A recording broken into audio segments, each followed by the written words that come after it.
Hello. This session is going to be on theatrical lighting instruments. We're going to start with conventional lighting instruments and begin to touch on some of the concepts involved in intelligent fixtures. So, if you think about it, the basics of a theater lighting instrument are really not all that difficult to understand. Whether it's a flame or a traditional incandescent light or a tungsten halogen lamp, or in this case an LED that is being set up to mimic an incandescent light bulb, these are inherently omnidirectional. So if I turn this on, the light goes absolutely everywhere, which is fine and dandy if all you want to do is light a room and be able to see. But it's not terribly useful in a theater setting where you're attempting to light things you want to light and not light things you don't want to light, and where you're trying to get the maximum benefit for the amount of light that is being generated by the lamp itself. And in anything other than lasers, light goes everywhere. So one of the easiest things to understand is that the difference between what I just showed you and this one, for example, is that the fixture has a shroud, if you like, or an enclosure around the lamp source. And so it goes where it's aimed, and it doesn't go where the light that's coming out of the source, the lamp, is simply blocked by the enclosure and effectively turned into heat if there is heat coming off the source. So that's the simplest thing, is that we can simply use a lamp that has an enclosure around the source, and we can light where we want and not light where we don't want. But that's really not going to get us all that far. It's going to do the very basic thing of aiming and blocking the lamp from illuminating things that we want it to illuminate and not illuminate things that we don't want it to illuminate. So, sure, this is a fine basic idea. It's going to allow us to illuminate things that we want to illuminate without illuminating things that we don't want to illuminate. But it's not going to be very efficient, and a tremendous amount of the output of the source is simply going to be absorbed and converted into another form of energy by the metal or plastic or whatever is around it. So the first innovation in lighting is to surround the source with some kind of reflector that will make available more of the light output of the source to do the job that the fixture is intended to do. And these fixtures here, which we primarily use as audience lighting, they meet that criterion. They are nothing more than albeit a fairly sophisticated lamp. This is a purpose-built and designed tungsten halogen lamp, quite high output, probably 575 watts, and it is simply surrounded by a rather basically fabricated but actually reasonably sophisticated piece of shiny metal. And why I say it's sophisticated to some degree is because it is shaped in such a way that it will make the light output go more or less evenly over a rather broad area. And so these are typically referred to as floods, this type of a lighting instrument. So let me power this up, and I'll show you what I mean by that. So here's the flood lamp hung and pointed at the back wall. When I connect it to the twist lock connector and turn it on, if I turn off the room lights, you can see that's a fairly useful output because it's really sending a tremendous amount of light to that corner of the room and really sending nothing much at all back here, but it is still tremendously diffuse and not really all of that directed, but we'll get back to that later.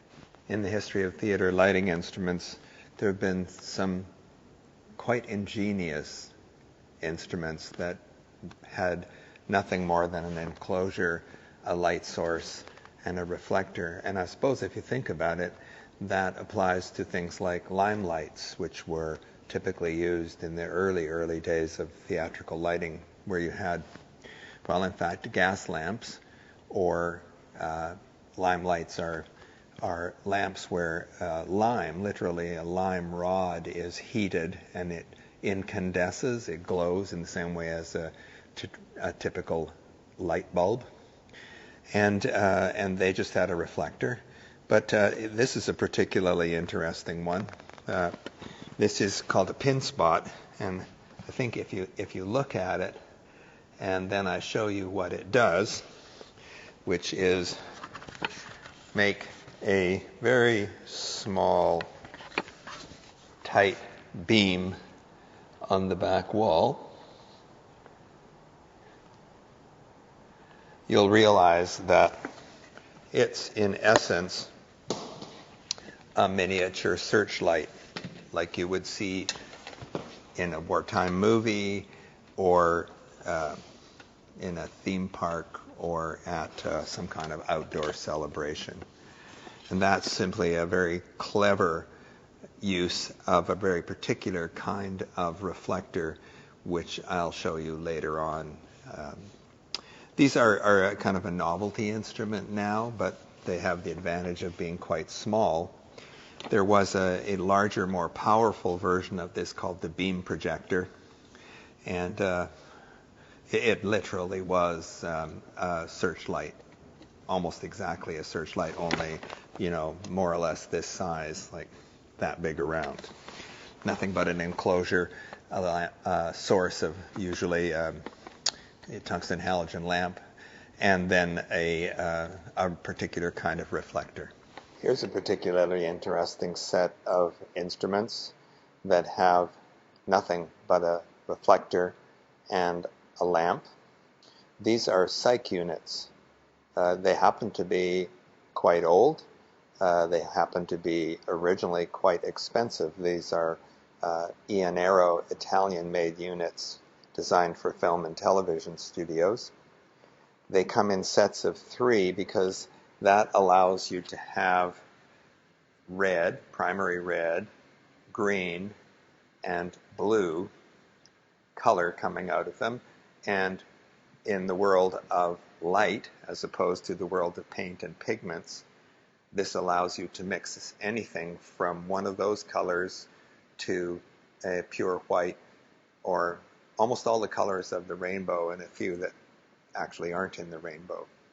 What's interesting about these instruments is that they have a very curious reflector, and that reflector there is ingeniously designed to do what's actually quite a difficult job, which is namely to be hung at the top of a wall surface or a cloth, a cyclorama cloth and illuminate that surface as much as possible evenly from the very top to the very bottom. And given the way that light is distributed, that's a tough challenge because the light output drops off as the square of the distance. That's called the inverse square law. What you really need to understand is that if you go, say, twice as far away, your light drops off by 1 over 2 times 2, so twice the distance equals a quarter the intensity, versus 3 times the distance is a ninth of the intensity. In other words, the light intensity drops off very much more rapidly than you think it would.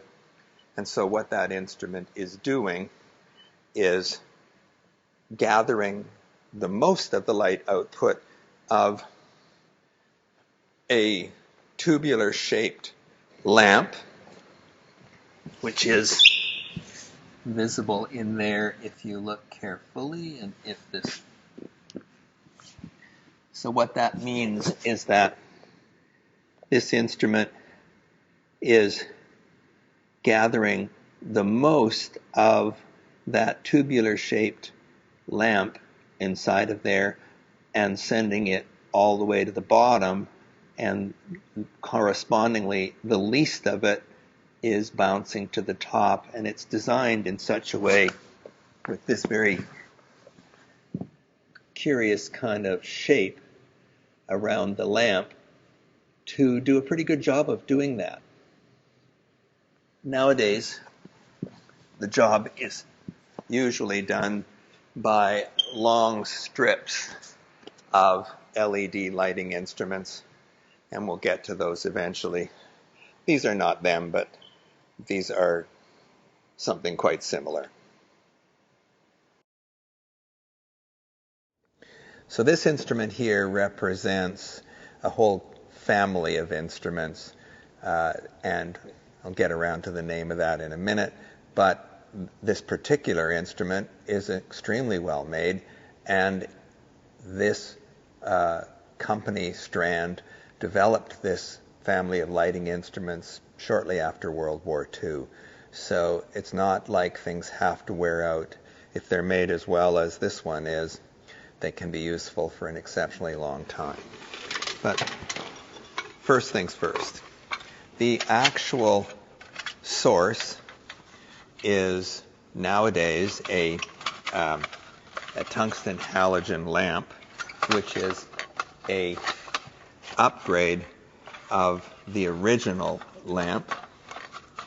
It, like many of these, has to be oriented in a very specific way, and so it has what's called a pre-focus base. So the actual base is not a screw-in base, and that's fairly typical of theatrical lighting instruments, because usually the optical design and the engineering of the instrument in general relies on the things being properly positioned. In this case, the filaments are like wound into almost a pad, and that pad has to be facing the mirror in a certain way. This mirror, this reflector, is spherical, so it's part of a sphere, and all it really does is effectively double the light output, and the light output is heading towards the opening of the enclosure. So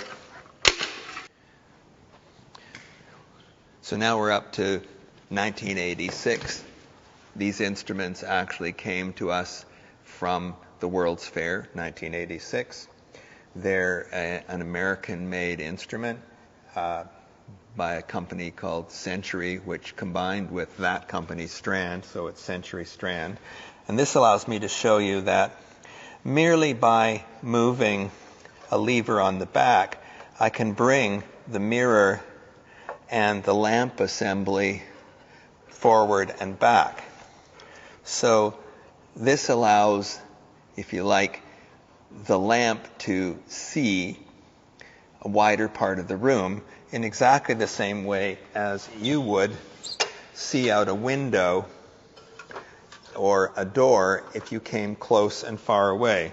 So if I have the lamp close to the opening of the instrument, it sees a great deal more of the room. And if I move the lamp away from the instrument, it sees less of it, the instrument's opening, that is. So this is, on this kind of an instrument, this is called flooding and spotting, because we have, generically speaking, narrow instruments that are called spots in kind of colloquialism. If I do this, though, it tremendously changes everything. And now that range looks like this to this. So what have I done? Well, clearly, sure it's not a surprise, I've swung a lens in front of the opening of the instrument. So in this case, putting the lens between the source of the light and what it's illuminating has really affected the beam of the instrument. In this case, what it's done is it's condensed the beam. It's merely pulled the beam together. And it's done that, well, it's no surprise, I'm sure, if you've been living your life, that when light goes through certain surfaces or transitions from one medium to another, it is bent, refracted. Everybody that wears glasses or uses a magnifying glass or looks at a stick in a pond knows that one. In this case, though, the lens in question is quite interesting. It's very flat. This is called a Fresnel lens. And I can't get this one out easily, but characteristic of a Fresnel lens is that it has these circular rings in it. And not all Fresnel lenses have that exact pattern, but this whole family of instruments that has the circular pattern are called Fresnels. And what the Fresnel lens does is the same as the equivalent thick, perfectly smooth surfaced lens would do.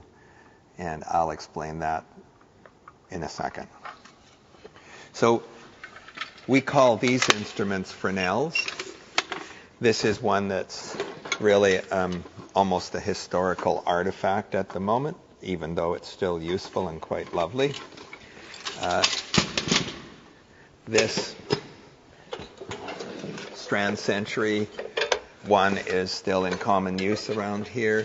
The control for flood and spot is on the back, clearly identified here. This instrument here is actually exactly equivalent, although it is New Zealand made. The body is glass-filled plastic. The flood and spot control is here on the side. This is a Silicon Pacific Rama Fresnel. And curious kind of an instrument, but different. But what it says here is relevant because it says, first of all, this is a 6-inch Fresnel, and that shows you how Fresnel is spelt, I believe, if you look at it. Fresnel. probably backwards for you. And it, according to this sticker on the side, it says the beam width can go from 7 to 50 degrees. So that's quite a range. That's extremely useful. One thing about a Fresnel is it's always going to have a soft-edged beam. In part, that's because the characteristics of a Fresnel lens inherently make the light bend in different directions, and so tends to have a lot of what we would call spill, and consequently, typical manufacturer's reaction to that is to cast, because they are cast, the lenses, is to cast a pebbly surface into the glass on the back side, the side closest to the lamp, to make that an asset rather than a problem. That doesn't mean you can't use a Fresnel for lighting a very specific area. It just simply means it will always have a soft edge. The beam will always have a soft edge. Once again, this is the one we also looked at, still in common use here. And then we have a newer, larger Fresnel. This is the Altman Fresnel, and it's a kind of a workhorse. It's a larger lens, so this would be called, I believe, an 8-inch Fresnel. And I may be able, let me see. I think I can pop the lens out of this one with some ease, but I could be wrong. So you can see that the Altman Fresnel is fairly different inside, has a really large porcelain lamp base and a kind of a small reflector. But I was interested in getting it open because that allowed me to pull out the lens. And what's curious about this, here's the Fresnel lens, but this is what it looks like sideways. So this is the same technology that is used in, maybe you've noticed them, those plastic square viewing lenses, in fact, people put on the back of Volkswagen camper vans, or lots of other things like overhead projectors, if you even know what that means. But the technology was developed by a French engineer, scientist named Fresnel, Fresnel, which is why in the States they're called Fresnels. But effectively, this thin lens, which in this case is actually slightly dished on the back side, it's as if you took a large lens that was probably about this thick and perfectly curved, so a plano-convex lens, a lens that is convex or curves out on one side and is flat, plano, on the other side, and you segregated it into these rings and squished it like one of those camping drinking cups. Because it turns out that what bends the light is the surface, and the glass in the middle is more or less inconsequential.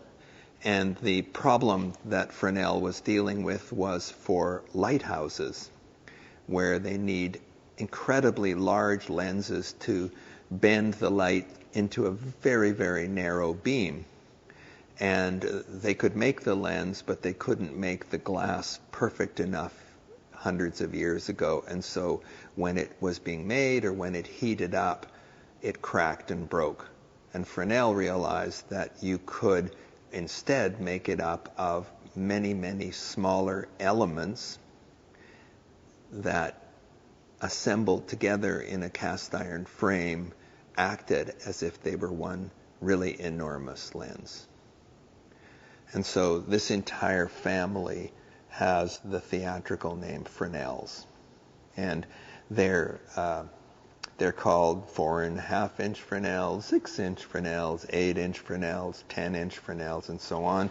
And you know, they can be really, really high quality if you want to pay the money for the kind of Fresnels that the movie industry uses, or if they're just workhorses around here and you'd rather have more of them and you're not intending to do incredibly precise things optically with them, then they can be lower quality, but Fresnel. So now we have the enclosure blocking, we have the Fresnel lens, or any lens in fact, pulling the light together, and sophisticated families of reflectors. Here's the Altman Fresnel, and it can flood and spot. This is maximum width flood. This is spot. In fact, it's not good at that much spot.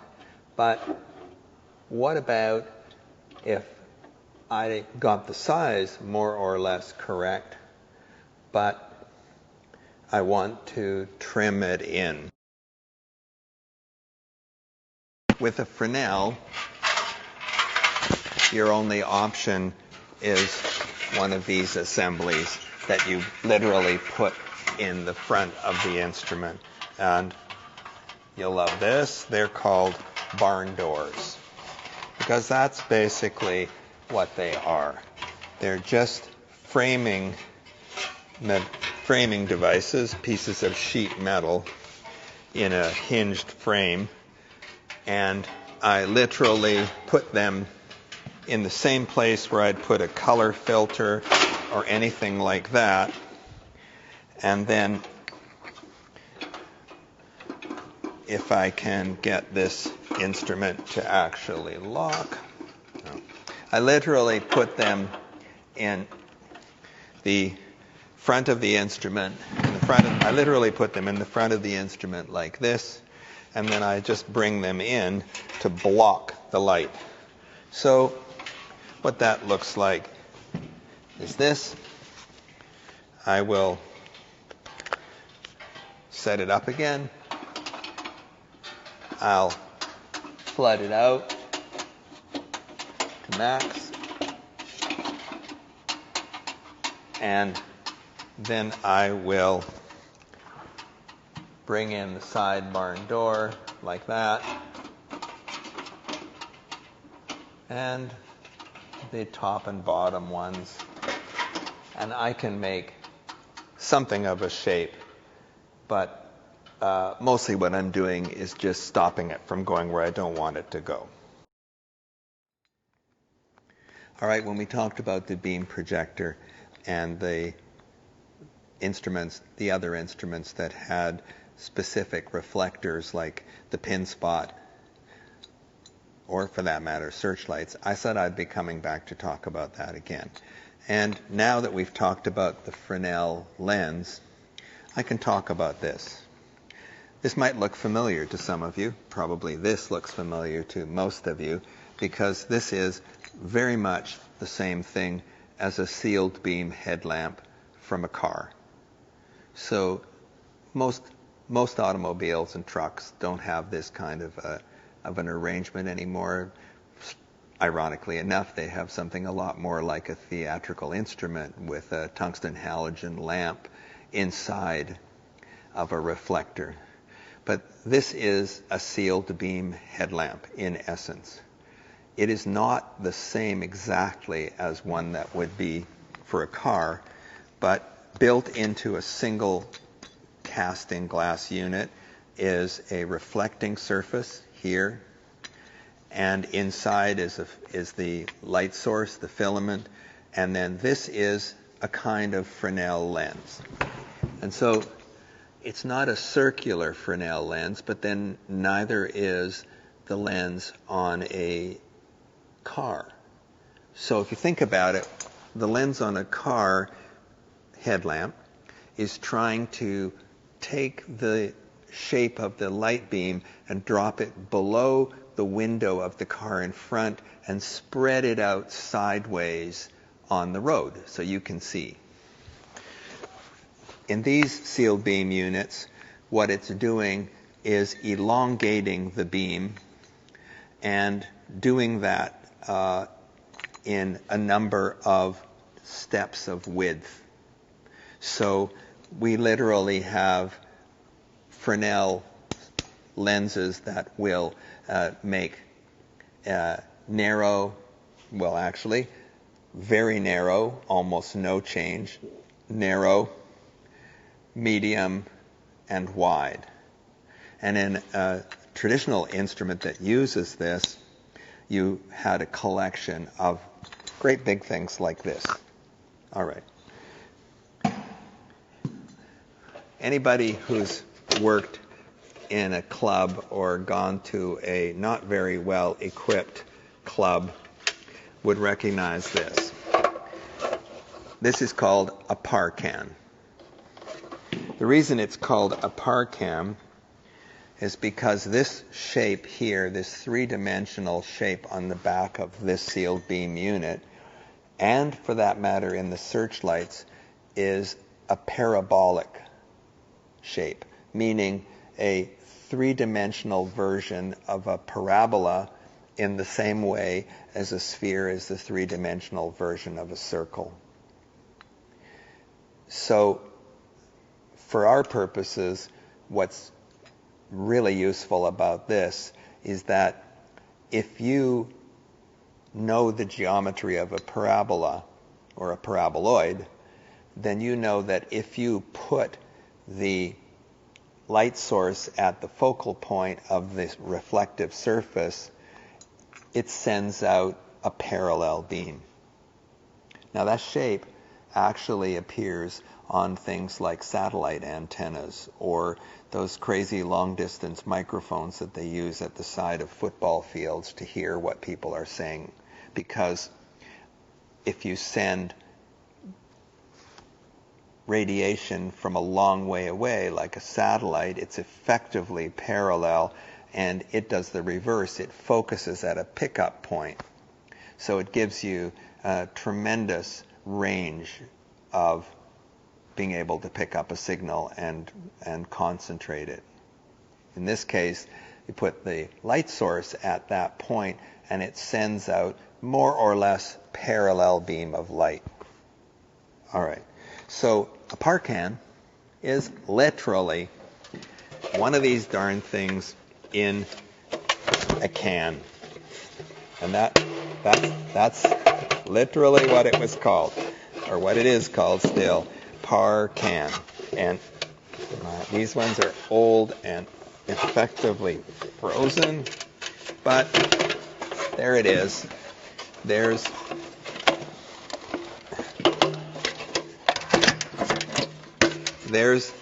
the sealed beam headlamp. It's held in by a clip. It's got a porcelain socket on the back. Not very sophisticated. And you can see the lens in there, I hope, if you look closely enough. And because it makes a shape that is not perfectly circular, we can literally reach inside and twist this thing around to change the shape. So that's a completely antique version of this. And this is a relatively better version of it. It appears to have, this one is a medium, I think, because of the size of the shape. On this one, I suspect it's a wide. But we got these ones when we outfitted the building, and the basic things you can do with this, you can hang it and then pan and tilt it, and then, unlike a Fresnel where you can flood and spot it and put a barn door in and out, all you can do with these is rotate them to get the shape you want. So let me hook one of these up and I'll show you the light output. So it turns out this one is indeed a wide. I had to open it. But in order to make this safe, the manufacturer has incomprehensibly made it difficult to actually reach inside and rotate the beam. So I'm just going to take it off and show you. But look, you can see it's definitely shaped with a long and a short version of the same thing. So this is a wide, and it has this shape. And so therefore, what the technician can do is rotate the lamp and create a pathway in light. So parkans are important in the style of lighting that typically is used in rock shows. Very bright, snappy, quick-changing instrument, punchy beam, really popular in certain fields. So if you've ever wondered when you go to a stadium concert where all those semi-trailer trucks are coming from out back, you simply need to understand that most producers of big, huge shows don't own any equipment. There are companies, huge companies, Bosch, Four-Star, like companies that own enormous quantities of equipment. And they had thousands and thousands of parkans. Then somebody at ETC, Electronic Theater Controls, a fellow who I don't know, but a friend of mine has met, and said, he's the one that looks at things and goes, why does it have to be made that way? It just has to do this job. And apparently he looked at the parkan and realized that they could use some of their other technology and some really brilliant thinking and come up with this. This is known as the Source 4 PAR. It uses a light source, which I'll talk about later on the Source 4, and some really interesting other things. It has a reflector, but like the sealed beam headlamp, and unlike most lighting instruments that we've seen previous to that, they have gone with, in some of their instruments at least, a glass reflector. It's built around this lamp, which is custom built for the theater lighting industry initially. And more importantly, it is small, durable, and does not rely on sealed beam lamps. And it comes as a package with, 4 or 5 lenses that do the same job as all of the sealed beam units that would be required.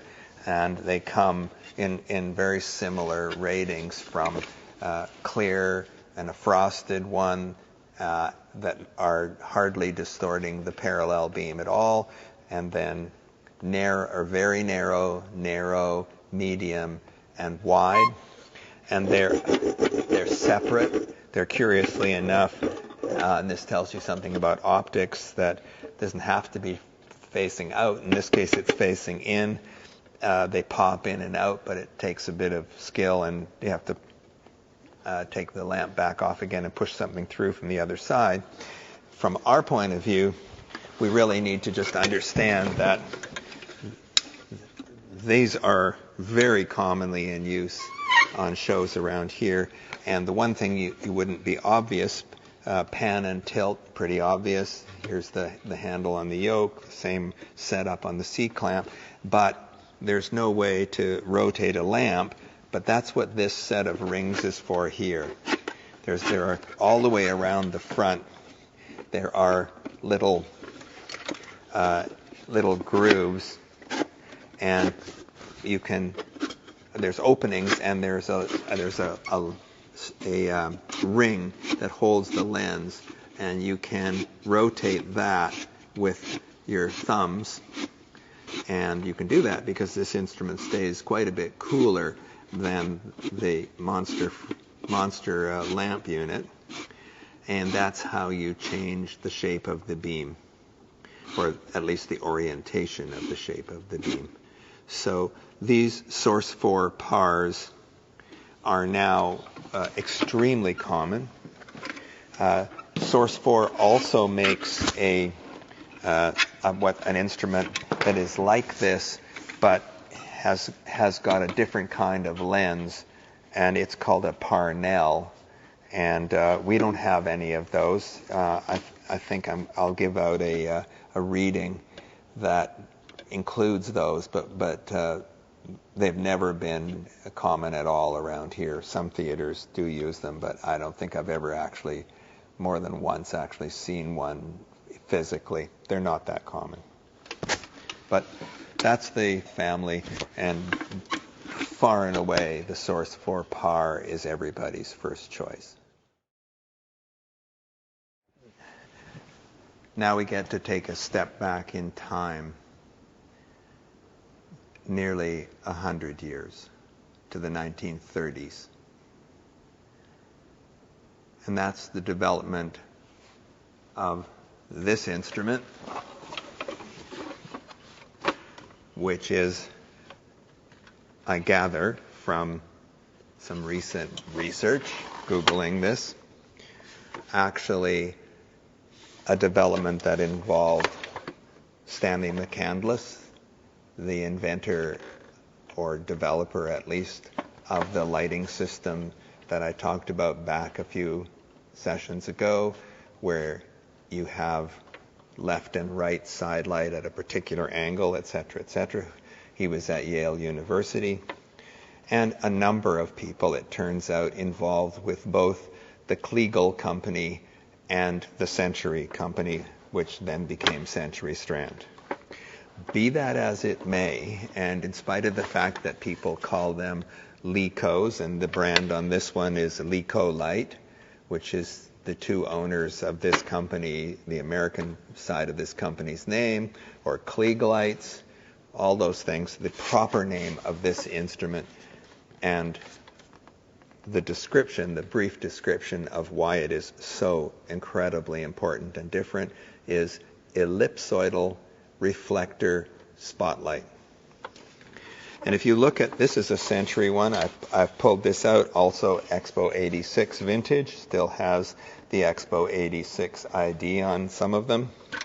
And what's interesting about this instrument is that, first of all, it's really different than anything we've looked at so far in shape. Very long. And that's because it's built like this. It has a reflector inside, which is the ellipsoidal reflector. And in this case, everything in the instrument is lined up down the center of the instrument, and that's the axis of the instrument.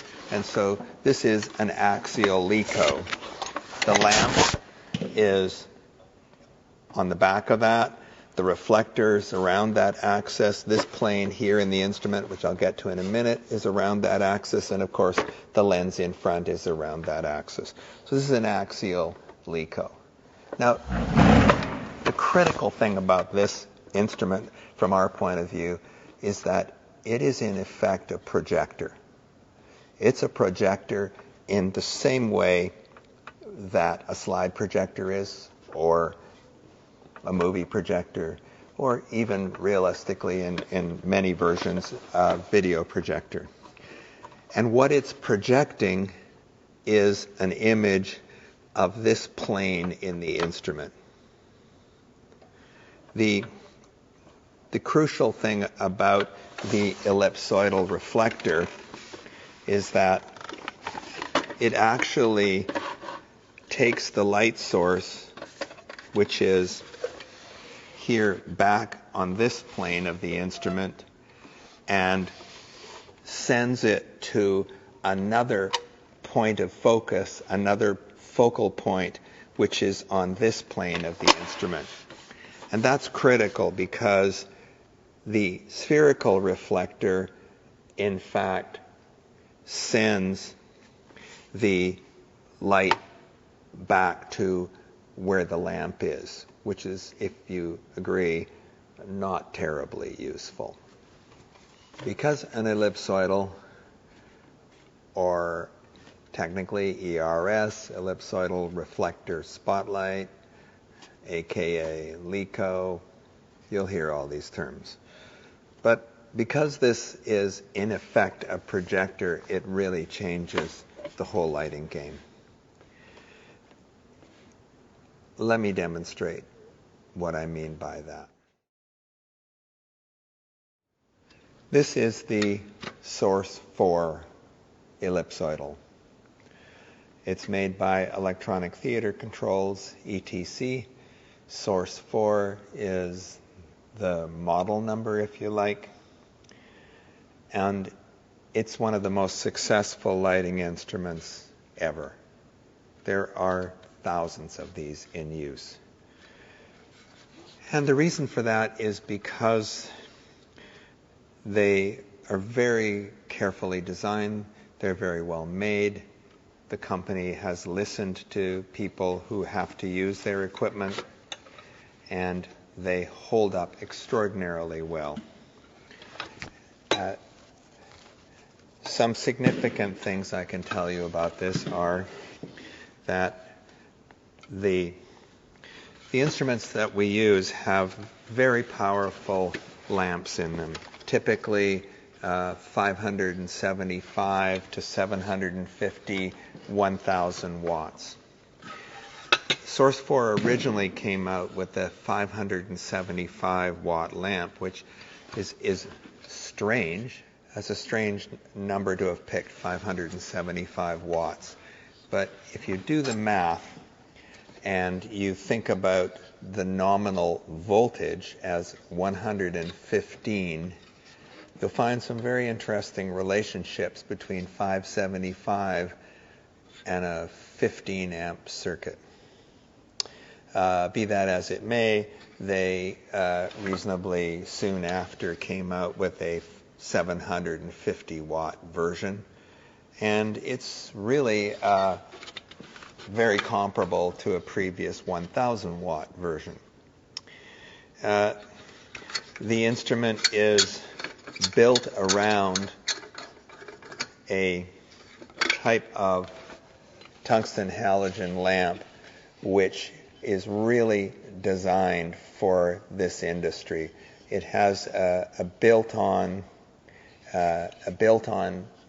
metal base that is part of the lamp and is really very effective at cooling the actual lamp itself, the glass and filament part, and transferring that heat. They're really tight, so I won't try to force it out. But transferring that heat to a very good casting on the back that sends the heat away from the glass of the lamp. More importantly, the reflector inside of this, I'm not sure you can see it, but if you see this opened up, you may be able to tell that that reflector passes light. And that's because it's not, in fact, a metal reflector at all. It's a glass reflector, and it has a very specific kind of a coating on it that reflects energy in the visible light range and allows infrared, or the heat, to go through the glass and out the back. And so this was a big change, because that means that from here back, the instrument, well, actually more like from here back, the instrument is really quite hot. But everything that you have to handle and that has to survive in the light beam is quite cool and stays cool. And that's just huge for things like the speed you can work on, the fact that you don't have to wear gloves, the fact that the instrument holds up, on and on and on and on. Okay, but let's get back to generalities. So the ellipsoidal reflector spot is very much a projector. And what it projects an image of is this plane here in the instrument, which is called the shutter plane. These are the shutters, and they shape the beam. And so if you look in the front of it, you'll see that I push these in and I cut the beam. And then that shape is projected and can be focused.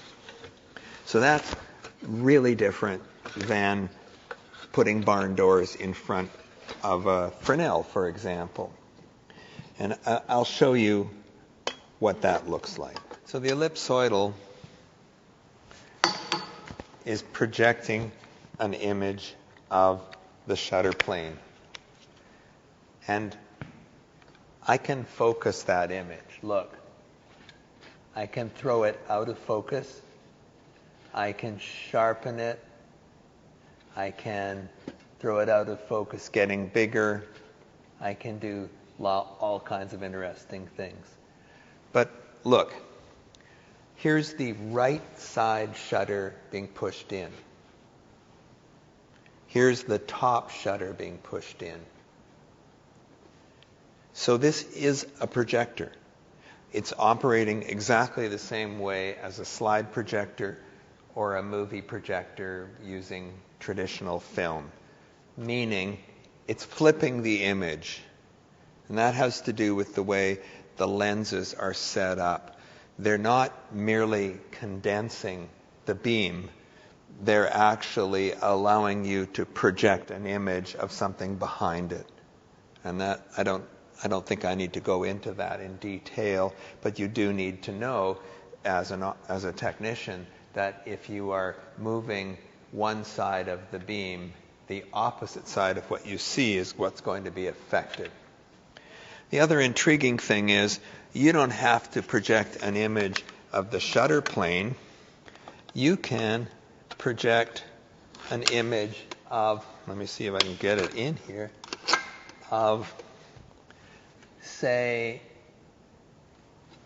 a gobo. This is called a gobo, G-O-B-O. It's in effect a metal slide, and I can throw it in and out of focus.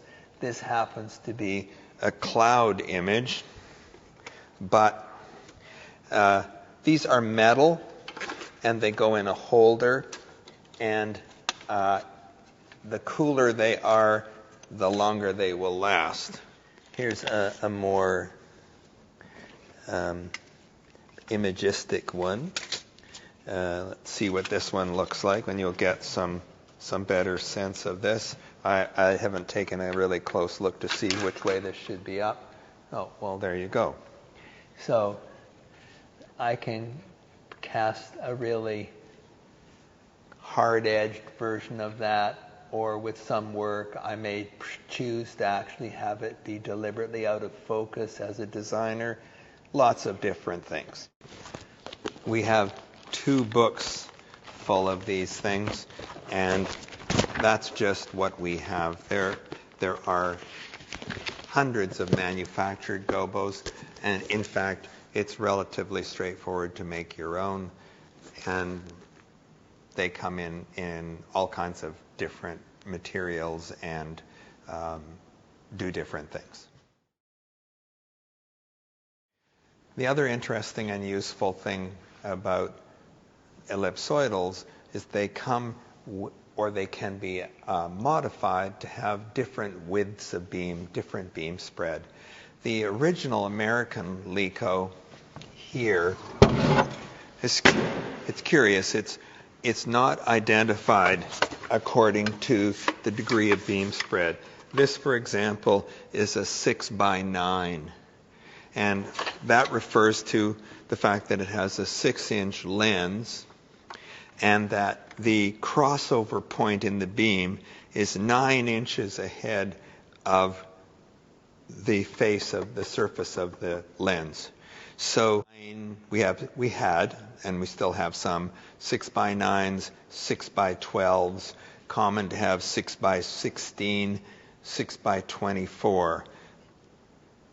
The relevance of that is if the crossover point is closer to the lens, then the beam is actually going to be wider than if it's further out. So a 6x9 is somewhere in the same range as a 36 degree. So most commonly now, and certainly in all the instruments that we're actively using, the beam spread is identified by the degree of spread. The one that's been on here since I turned it on originally is a 19 degree.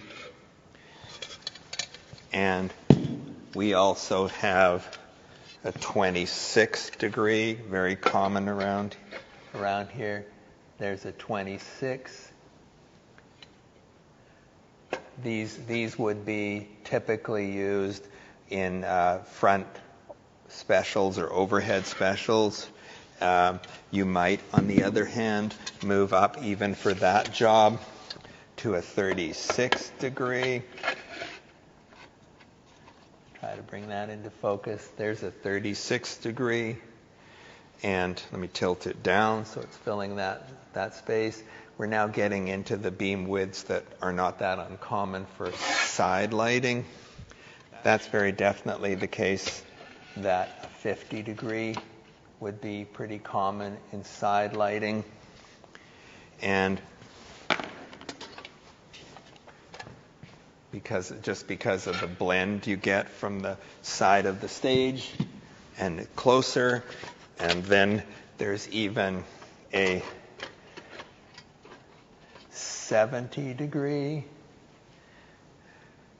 and astonishingly enough, a 90 degree. This lens here in the instrument is capable from this position of more than filling the entire back wall. And so, on the other hand, I'm not sure I can bring it. Oh yeah, I can bring it into focus there. Okay. These instrument lenses are all in the same barrel, and it was cleverly made so that you can put quite a different set of lenses in it. So the 19 is one large lens quite far at the front. The 26 is a similar looking lens but moved back 4 or 5 positions. The 36 has a lens in the back and a lens in the front in a middle position. The 50 has a single lens way in the back. The 70 has a lens in the back and another one almost just in front of it. And the 90 has one lens way in the back and another one in a holder way up front there. It's simply about how the lenses work and how they interact, and sometimes they're positioned flat face forward, sometimes they're back. It's the science of optics. Now this is a curious one.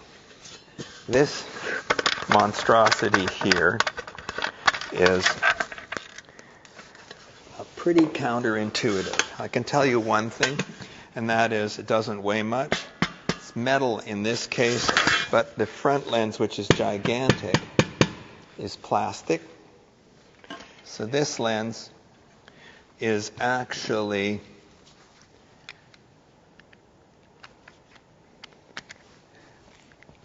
an ultra narrow. I think this one is probably a 5-degree lens, if I remember correctly. And then we even have a 10-degree lens. Or maybe this is the 10 and we have a, and this might be the 5, the 10 rather, and we have a 5. So curiously enough, the size, the physical size of the lens has not a whole lot to do with the job it does. But when ETC got down to making these really narrow lenses, they opted to go with lightweight construction and plastic. So while we're looking at strange things like the huge lenses that are very narrow, let's look at this. This, what is this? Well, it's got shutters. It's vaguely long and narrow. So the fact that it's got shutters and it doesn't have a Fresnel lens, it has a smooth lens, I suspect this must be an ellipsoidal reflector spot. And indeed it is. It's one by the same New Zealand company, Celicom Pacific, that makes the Fresnel, the plastic Fresnel. Now, interestingly enough, the way I'm holding it right now would have been the case for being right side up if it had been a Strand British instrument from the same vintage as the very first instrument I showed you today, the little Fresnel. But actually, this instrument is upright when it's like this. The tip-off is the clip for the gel is this plastic thing here for the filter in front. But more importantly, look at this. This is a monster heat sink here. And a small amount of thought will tell you that heat rises. So, and you would be correct, because the lamp is actually in here, coming in from the bottom. And behind this very beefy heat radiating sink is a mirror, and the light bounces off the mirror and goes through the shutter plane. This doesn't make a whole lot of difference to the effectiveness of the instrument. There are lots of practical things about this that are sometimes challenging, but now that we know a little bit more about the instruments themselves, I can tell you a few more things about hanging.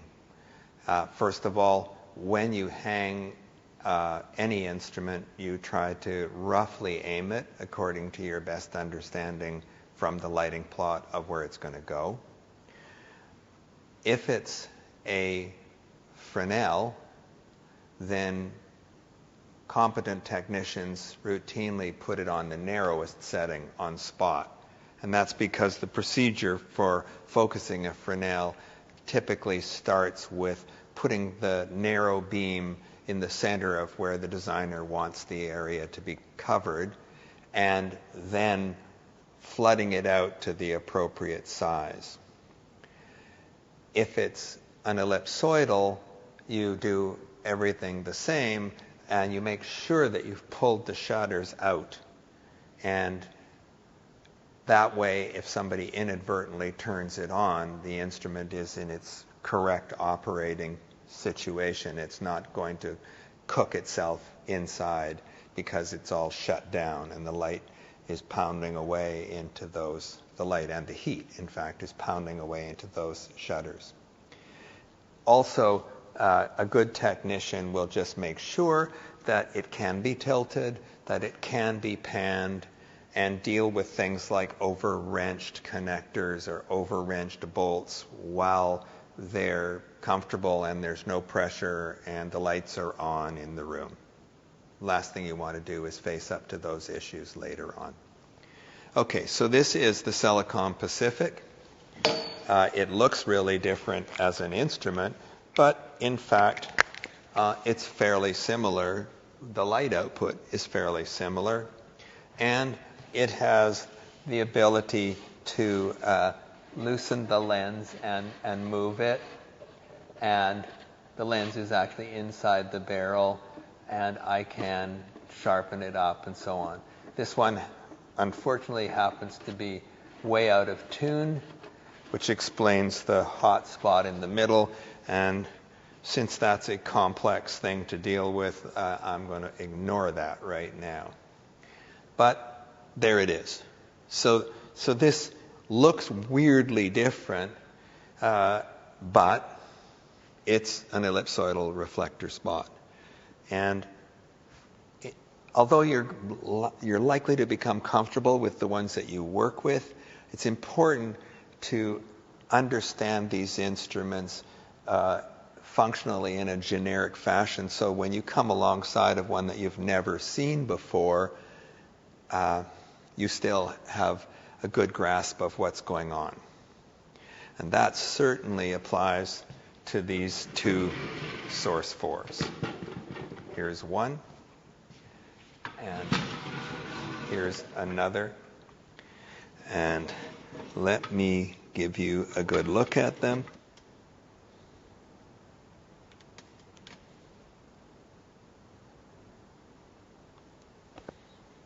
What are these? Well, for starters, although it's a stretch, I would say they definitely look like source 4s. And certainly the back of them looks very much like a source 4, almost, in fact, identical. They have shutters, which we can pull. So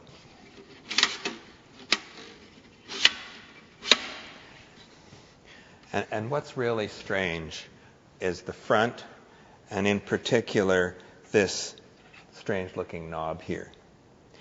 But what you can find out is if you turn that knob, you can slide this back and forth, and you can turn it and slide it back and forth.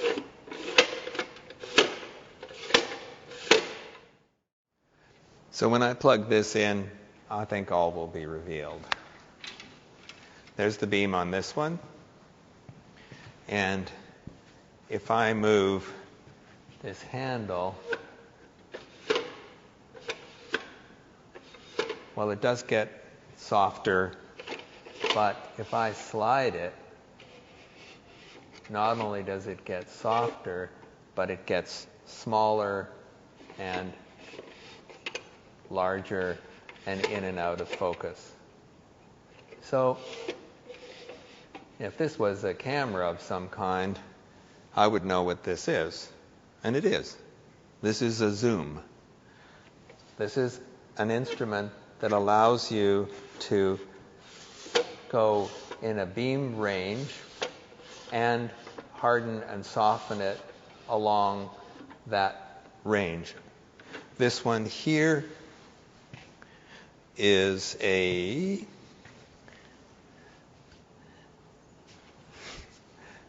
let's see.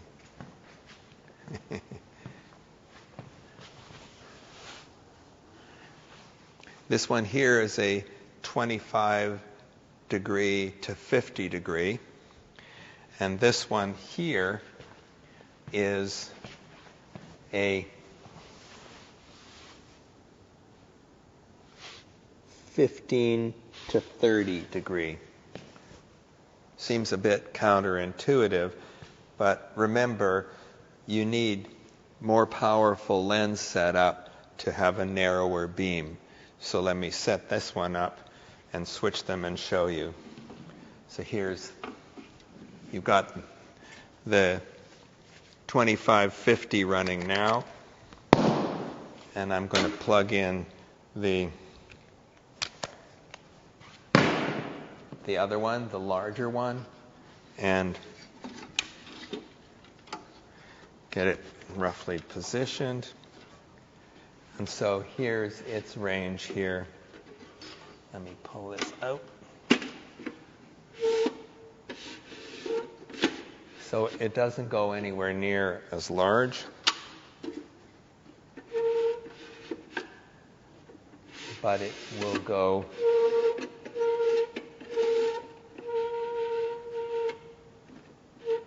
quite a bit narrower.